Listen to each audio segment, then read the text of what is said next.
తమిళనాడు రాజకీయాలు మరింత హీట్ ఎక్కుతున్నాయి. ఇప్పటికే 2 సార్లు విజయ్ అక్కడ గవర్నర్ని కలిశారు. ప్రభుత్వ ఏర్పాటుకు సంబంధించి ఆయన మాట్లాడుతున్నారు. అయితే గవర్నర్ 2-3 విషయాలను నేరుగా విజయ్తో ప్రశ్నిస్తూ ఉన్నారు.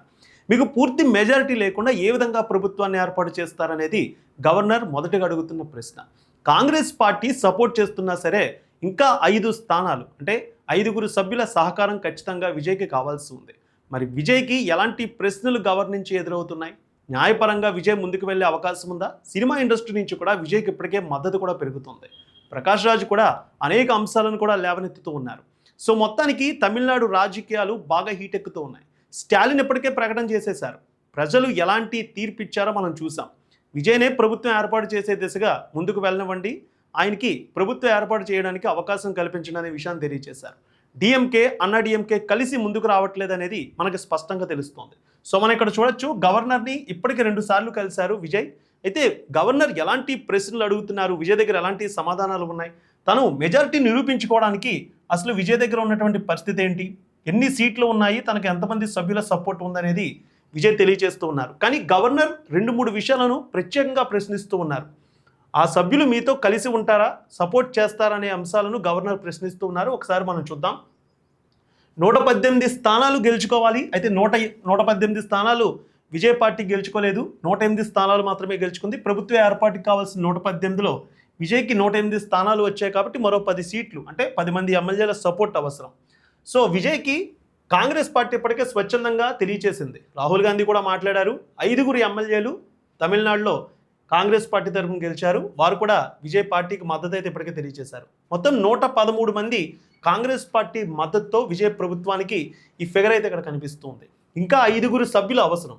అయితే ఇక్కడ గవర్నర్ ప్రశ్నిస్తున్న అంశం ఒకటే.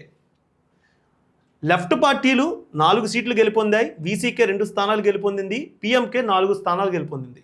సో మొత్తానికి ఈ 10 స్థానాలు కూడా అంటే ఈ 10 మంది కూడా ఖచ్చితంగా విజయ్కి సపోర్ట్ చేసే అవకాశం ఉంటుంది. కానీ వీరు ఎవరితో పొత్తు పెట్టుకున్నారో ఆ పొత్తు పెట్టుకున్న పార్టీలు విజయ్కి చాలా దూరంగా ఉన్న పార్టీలు, విజయ్తో ఏకీభవించని పార్టీలు. అదే ఇప్పుడు గవర్నర్ పెద్ద ఎత్తున ప్రశ్నిస్తున్న అంశం. విజయ్ సమాధానం కూడా చెప్పుకోలేని అంశం. ఇక్కడ మనం చూసుకున్నట్లయితే ఈ ఎన్నికల్లో వీసీకే 2 స్థానాల్లో గెలుపొందింది. వీసీకే 2 స్థానాలు గెలుపొందితే ఈ వీసీకే ఎన్నికల సమయంలో స్టాలిన్ పార్టీ డిఎంకేతో పొత్తుతో ముందుకు సాగింది. అంటే కాంగ్రెస్ పార్టీ, డిఎంకే, మిగిలిన పార్టీలన్నీ కలిసి ముందుకు సాగాయి. ఈ వీసీకే డిఎంకేలో భాగంగా ఉంది. సో మరి వీసీకే సపోర్ట్ చేస్తుందా అనేది ఒక ప్రశ్న గవర్నర్ నుంచి వచ్చింది. ఇక మరోపక్క పిఎంకే కూడా ఎన్నికల్లో 4 స్థానాలు గెలుచుకుంది. ఈ 4 స్థానాలు గెలుచుకున్నటువంటి పిఎంకే పార్టీ అన్నా డిఎంకే బీజేపీతో కలిసి వచ్చినటువంటి పార్టీ.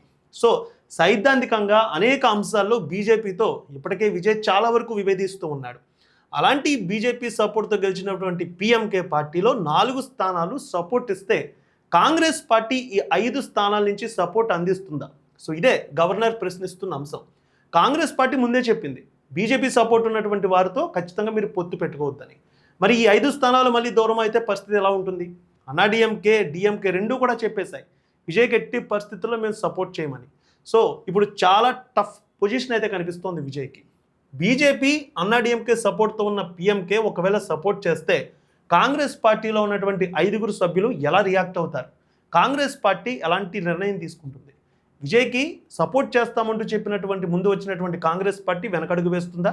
లేదంటే స్టాలిన్తో కాంగ్రెస్ కీలకంగా ఉన్నటువంటి నాయకులు మాట్లాడి డిఎంకే నుంచి ఏదైనా సపోర్ట్ అందించే విషయంలో ఆలోచన చేస్తున్నారా? ఖచ్చితంగా ఈరోజు సాయంత్రానికి దీనిపై క్లారిటీ రావచ్చు. అయితే న్యాయ నిపుణుల సలహాలు కూడా తీసుకుంటున్నారు విజయ్. చాలా సీనియర్ విశ్లేషకులతో కూడా మాట్లాడుతున్నారు. పరిస్థితి ఏ విధంగా ఉండబోతోంది, మన ప్రభుత్వాన్ని ఏర్పాటు చేయాలంటే ఎలా ముందుకు సాగాలని.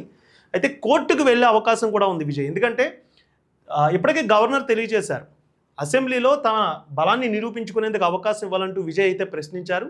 సో రాజ్భవన్ వేదికగా ఖచ్చితంగా మీ బలాన్ని నిరూపించుకోండి అంటూ గవర్నర్ తెలియజేస్తూ ఉన్నారు.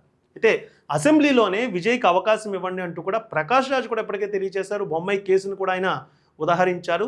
ఒకవేళ విజయ్ నేరుగా ఈ కేసుని సుప్రీంకోర్టు వరకు తీసుకువెళ్తే సుప్రీంకోర్టు ఎలాంటి తీర్పిస్తుంది, దీని గురించి ఎలాంటి తీర్పు వస్తుంది అనేది కూడా ఇక్కడ చర్చ. అయితే కాంగ్రెస్ పార్టీ 5 స్థానాలు ముందు సపోర్ట్ ఇవ్వడం జరిగింది. దీంతో 113 స్థానాలు విజయ్ చేతిలో ఉన్నట్టే. మరొక 5 సీట్లు ఖచ్చితంగా ఈరోజు సాయంత్రానికి క్లారిటీ రావచ్చు. లెఫ్ట్ ఖచ్చితంగా సపోర్ట్ చేసి వీసీకే సపోర్ట్ చేస్తే ఆయనకు అవకాశం ఉంటుంది. సో ఈ రోజు సాయంత్రానికి క్లారిటీ రాకపోతే ఖచ్చితంగా రేపు సుప్రీంకోర్టు మెట్లెక్కే అవకాశం కనిపిస్తోంది విజయ్ ఈ కేసు విషయంలో. సో మొత్తానికి చూడాలి, ఈ రోజు సాయంత్రానికి అయితే దీనికి సంబంధించి పూర్తి క్లారిటీ వచ్చే అవకాశం కనిపిస్తోంది.